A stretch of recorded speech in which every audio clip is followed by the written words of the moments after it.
Hello everyone, and let's talk about leading the generative AI transition beyond cognitive biases. Now, the thing is that the competitive advantage when adopting AI demands on human tech synergy much more than other technologies. AI needs to be customized to each individual company. You can't just have a general AI adoption like you would with a CRM or ERM or any other sort of software that has a standardized output. You need to customize it to each individual situation. That means that you need to get buy-in from your staff. And the big obstacle to getting staff buy-in is cognitive biases, not code. That's what poses the biggest adoption risks. So leaders must tackle mindsets to address the technical adoption of challenges in order to get people's buy-in. For example, one of the cognitive biases that's the biggest problem is confirmation bias, which tends to cause people to look for information that they already know and that they already believe and ignore the gains from AI. We know from surveys that over 70% of people are skeptical about the risks of generative AI. And there's some reason to be skeptical, of course, but they're underestimating the great benefits that they can get from AI. Status quo bias is another problem. It favors safe use routines that people are used to over new workflows. Loss aversion is another bias where people tend to inflate the risks and the losses associated with new things, and that shrinks the perceived rewards. These biases really undermine innovation. So as a leader, you need to take actions to overcome this resistance in people's mindsets. You need to have structured debates and data to confront hidden assumptions. For example, host cross-functional forums to surface pros, cons, gaps, where people actually talk about things and where they're rewarded for sharing their concerns, so that they can talk openly and they can feel heard. Share vivid stories of AI benefits, growth paths. Run small pilots and demonstrate measurable gains to win skeptics. Model AI use as a leader so teams can see you as a leader using it. And make sure to tie upskilling programs to clear advancement paths. Have an ethical approach to learning. Ethical guardrails are needed to catch bias and protect stakeholder trust, which is very important. Diverse teams can widen perspectives and improve outcomes. Training should cover technical, strategic, and ethical aspects.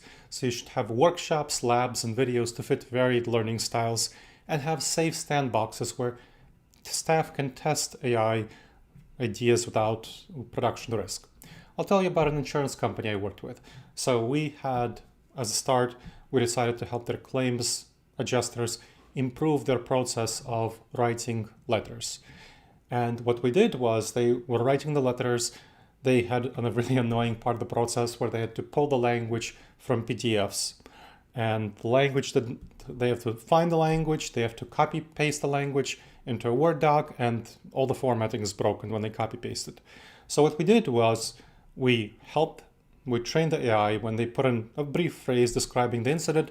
We trained it to actually pull the language and then had it preserve the formatting, so it was really helpful. And then we had to do other parts that they previously had to do, which was create a layman's summary of the language and then check the language, check the letter, make sure it works well. So all of those things were done in a helpful manner, and they saved these claims adjusters several minutes per letter, which is so important in the middle of a hurricane when you're writing so many of these and when there's thousands and thousands of claims coming in. So that was really helpful, and people were really happy about that. And that's the kind of change that you want to see as an early pilot. So leaders here in this organization started with something that really helped. The claims adjusters were initially skeptical, but once they started using this tool, they saw how helpful it was. That paved the way to more serious transformations. And so that helped address a lot of biases in the firm. So start with these sorts of things that really help people address their pain points. And that will help foster a culture of innovation. Now, a crucial thing is that once I did the initial build of the claims pilot, of the claims letter pilot, we got the senior adjusters involved to actually improve it over time, because I'm not an expert. I don't know what's the exact language they need.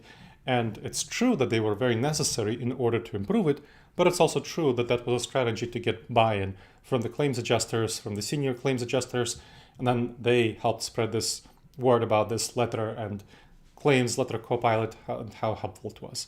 So that's the kind of strategy you need to address biases and overcome people's resistance. I hope you enjoyed this episode of the Wise Decision Maker Show. Please make sure to subscribe wherever you checked out the show and leave a review. It helps others discover the show and helps us improve the show. And if you have any questions, email me at gleb, Gleb, @disasteravoidanceexperts.com.